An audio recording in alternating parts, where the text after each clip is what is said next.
In primetime news this evening, when will it end? Stakeholders growing frustrated as roadworks drag on.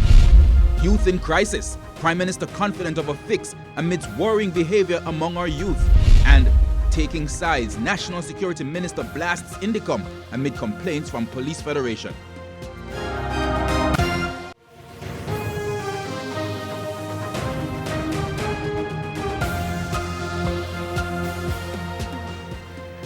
Good evening and welcome to Primetime News, on air and online at onespotmedia.com. I'm Herman Green. And I'm Janella Precious. Also this evening, the top business stories of the day, and Milton Walker has our preview.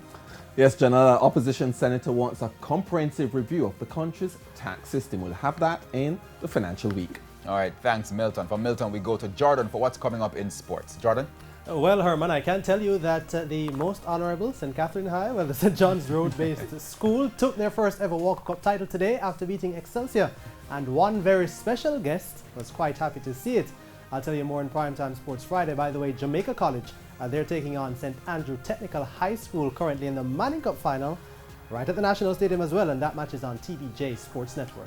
New rules, no dancing in the studio. There's also sports commentary, E-Prime, and weather in this newscast. But before the break, the feedback question. Our question this evening: are you confident that the corporate area roadworks will be completed before Christmas? You can share comments online, facebook.com/Television Jamaica, and tweet us at Television Jam.